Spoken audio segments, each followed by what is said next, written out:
The Midnight Gang, Chapter 17, Telling Stories. The Midnight Gang had a thrilling night of racing driving, began Amber. In wheelchairs, continued the porter. One young lad called Henry couldn't walk at all. He had been born that way. But young Mr. Henry desperately wanted to be a racing driver. So I rewired his electric wheelchair to go super fast. 70 miles an hour. He was a blur as he whizzed past. Then, of course, the other children in the ward wanted to go. It wasn't fair, said George. Lucky old Henry. Lucky, said Robin. He couldn't walk. I admit, that wasn't so lucky. So I found some old rusty wheelchairs that had been left down here to rot, slurred the porter. I fixed them up with engines that I borrowed from the lawnmowers in the garden in the shed. All the children got a racing number painted on the back of their pyjamas. I used a tea towel as a starter flag, and off they went. We raced round and round the hospital corridors all night, exclaimed George. I came third. There were only 3 children in the race, remarked Amber. Yeah, but I still came third. I crashed 103 times, but still enjoyed it, added Robin. Somehow, I came in second. Although the children had started shivering in the freezer room, they couldn't stop sharing their stories of the Midnight Gang's after-dark adventures. Snow fell off from the ceiling as they told their fantastical stories, every one of them true. Then there was a little girl in the world called Valerie, began Amber, no more than 10 years old, obsessed with history. She wants to be an archaeologist when she grows up. Her dream was to explore the ancient treasures of Egypt. How did you do that? Asked Tom. Well, I borrowed miles of bandages from the pharmacy, said the porter. Then all of the other children wrapped each other in bandages so they could be Egyptian mummies. I made a pyramid out of empty cardboard boxes, and they all waited inside. When everything was in place, young Valerie found her way into the pyramid and pretended to be the first archaeologist to find the pharaoh's tomb. Making my way back to the children's ward, I couldn't see a thing. So I got lost, said Robin. I wandered into the wrong ward and ended up giving the old dears a fright. They thought a mummy had come back into life. That sounds so exciting, said Tom. I love the idea of having a spooky adventure like that. It's a shame you weren't here with us last Halloween then, young Mr. Tom, said the porter. What happened then? Asked Amber. Yes, none of us 4 were at the hospital back then, added Robin. Do tell us. Well, there was a young girl on the ward called Wendy. She was admitted to hospital to have an operation. Wendy hated being in here for so long, as she was missing out not just on Halloween, when she loved to go out trick-or-treating, but also her ballroom dancing classes. Okay, so what did you do? Asked Tom. I thought, why not combine the two? So I organised a ballroom dancing competition that started at midnight. That doesn't sound the least bit of spooky, said Amber. Well, young Miss Amber, the twist was all the children danced with skeletons. Real ones? Asked Tom, rather disturbed. No, of course not. The plastic model ones that doctors have in their rooms. Thank goodness for that. And I let Wendy win, of course. At least it wasn't one of the skeletons, said Robin. That could have been awkward. Of course, you three were all at hospital when the midnight gang went surfing, prompted the porter. Oh yes, a boy called Gerald had lost a leg after a horrible road accident, said Amber. That's awful, said Tom.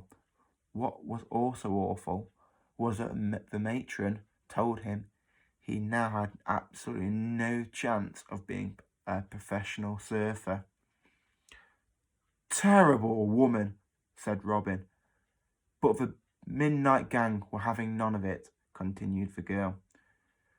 We helped Gerald up onto one of the porter's trolleys. Then, working together, we raced him up and down the stairs all night like he was surfing the perfect wave. Cool, said Tom. Let's not forget about that young fellow who wanted to have tea with the Queen, slurred the porter. Sandy was his name. Okay, so how did you do that? Asked Tom. I am not sure. I looked much like the Queen, said Robin. I had a shower curtain draped over my shoulders and a bedpan on my head as a crown. I was in charge of the Queen's corgis, announced George proudly. How? Asked Tom. We snuck around hospitals' wards at night and collected up the fluffiest slippers. Then we attached them to wires on a pole, and I moved them around, yapped like a dog.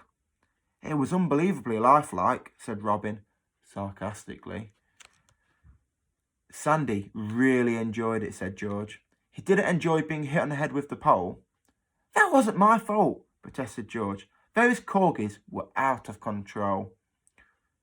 Quite, replied Robin. Just last week, we had a boy on the ward who desperately wanted to be a comedian, said Amber. David was his name, but he just wasn't funny. Painfully unfunny, actually. When telling a joke, David would save a punchline before the setup.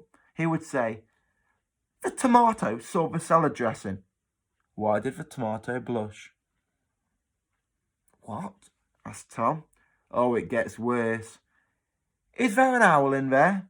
Who? Who's there? Knock, knock. Oh, just make it stop, said Tom. This was his best one. You're under a vest. Freeze. What did the policeman say to his tummy? I don't get it, said George. It should have been, what did the policeman say to his tummy? Freeze. You're under a vest, said Amber. I still don't get it, replied George. Bless poor Mr. David, said the porter. He was blissfully unaware of how unfunny he actually was. But the boy longed to hear laughter. So, what did you do? Asked Tom. I borrowed a cylinder of laughing gas, began the man. What's that? Said Tom. Doctors use it to treat pain, but it's called laughing gas because it also makes people laugh. So without David knowing, I pumped it into a room full of expectant fathers waiting to hear news from the maternity ward. Then I sent young Mr. David in there. He told all his back-to-front jokes, and surprise, surprise, the expectant fathers all laughed at everything he said.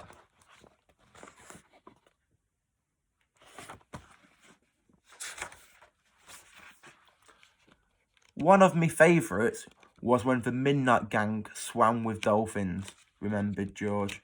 Where was this? Asked Tom. In the hospital's water tank, of course, replied the porter. It's huge, the size of a swimming pool. But what about the dolphins? I pondered borrowing a real one from the aquarium, but thought better of it. Instead, with the help of the children, we painted up some inflatable pillows to look like dolphins. Then I used some ropes and pulleys to pull them along the water. That little patient Mohammed, I think he was only 7, but he loved every minute of it. The safari was tops, said George. Yes, that was all for these twins, Hugh and Jack, said the porter. Hugh had kidney failure. and Jack was giving his twin brother one of his kidneys. They were both in hospital for a while because of their operations. So for their midnight gang adventure, the other children on the ward made animal costumes out of things they found in the hospital. A hose became an elephant's trunk, a furry bath made a lion's mane, a prosthetic leg made a giraffe's neck. We borrowed a mobility scooter. That was their jeep. Then the twins drove around the hospital at night as the other children leaped out at them, dressed as the wild animals. Marvellous, said Tom. Simply marvellous. So, have you two boys had your dreams come true yet?